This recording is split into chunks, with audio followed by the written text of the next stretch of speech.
Do you know that feeling when you fall into never-ending soul-crushing routine at work? Day after day, you do exact same things. Nothing new, and that sparks inside you just slowly dies. This was exactly my reality back then in 2019. I wanted more. Passion project, push my boundaries, test my skills, and prove one crucial thing to my ego. That I'm actually good, that I've got what it takes. Then the perfect opportunity came up. A massive global Artstation challenge in collaboration with NVIDIA in Metropia 2042. My category? Cities of the future. I told myself, this is where I show everyone what I can do, what I'm capable. I was already visualizing the win, job offers from top tier studios, total validation.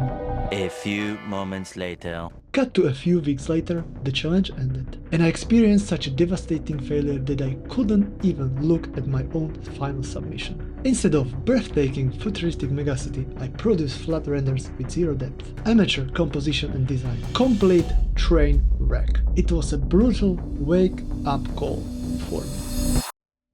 But looking back, it was the best thing that ever happened to me. Analyzing the disaster exposed for brutal mistakes that cost me everything. Let's break them down. We need to go back to 2019. Unreal Engine, it's a real-time revolution where they are today. I was using traditional offline rendering, Corona VRAM. When building a massive sci-fi city package with details, you hit the hardware limits constantly. My first fatal mistake, I completely blow off the scene's optimization.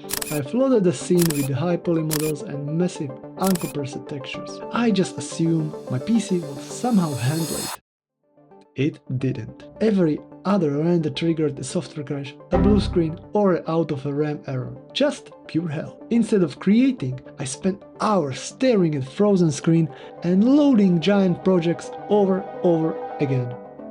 When I finally managed to render frame, the lighting looked awful. Zero atmosphere.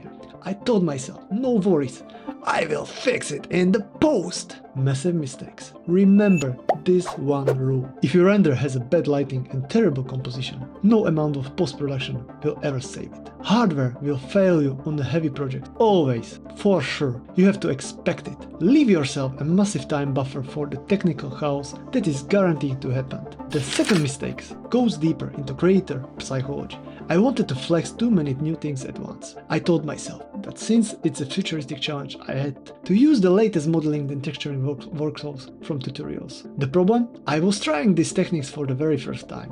First time ever. Directly on high-stakes competition piece. Sure, I learned a ton of new skills during these weeks, which is great, but in reality, I spent days fighting new techniques instead of designing the final art. My ego wanted to use every trendy tool out there. The result? The new elements looked mediocre because I lacked the practice. Meanwhile, my actual strength, like my eye for design, light and composition, went unused. There just wasn't time.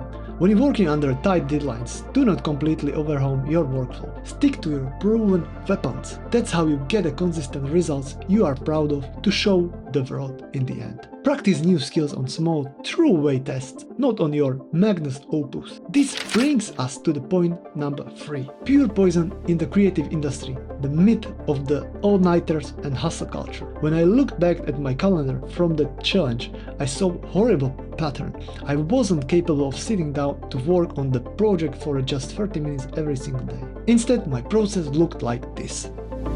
I wouldn't touch the project for 3 days because I was exhausted from my day job. The panic would set in. I'd put all-nighters, sleeps for 3 hours and go to work completely wrecked. For the next 4 days, I was a zombie. I couldn't even look at the project. This chaos absolutely destroyed the visual quality. You lose all perspective when you are sleep deprived. It shows in every single pixel. One caffeine-fueled night will never match the power of systematic work.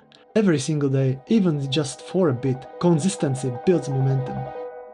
All-nighters only build burnouts. And here is the biggest slap of all. The most important lessons you need to take away: a total lack of structured schedule. Because I didn't clearly separate the phases of the project, the worst possible things happens. I got trapped in detailing phase. I had basic blockouts of the buildings done, but instead of focusing on the overall composition and final mood, I kept tweaking the things. I spent hours changing the texture on a single small model, adjusting bolts on machines that would be hidden in the shadow 3 miles away from the camera. I wasted priceless days on the details that had zero value for the viewer. Why? Because I didn't set the boundaries to myself. The artist inside you needs a manager who eventually steps in, slams the tail and says, "Stop, this is good enough, move on." I didn't know how to do that, and I only realized it when I had a few days left and half of the city was missing. I had to rush the entire finale under the massive stress, hurried, brainless, just to have something to submit. If you don't have a plan, you aren't running the project. The deadlines, panic is running you. These 4 lessons, hard like hell back in 2019. I seriously wanted to not submit my final visuals at all. But today, I'm incredibly grateful for that failure. Because years later, when I started my biggest project yet, the full CGI sci-fi film Ego in Unreal Engine, I went in armed with a completely different strategy. I knew how to manage my time. I knew when to say it's enough. I knew how to optimize a massive scene so the engine wouldn't crash. I'm not making this video to brag about my mistakes. I'm making it to give you a blueprint. You don't have to make the same error in your next challenge, your job or your own project. My name is David, this is the Jurik, and this is my honest journey from designer to filmmaker. I pushed every single one of these lessons into my film, Ego. If you want to see what happens when you apply the right system to a project, check out the trailer on your screen right now. Thanks for watching, stay consistent guys, plans ahead, and back to work. Cheers, bye.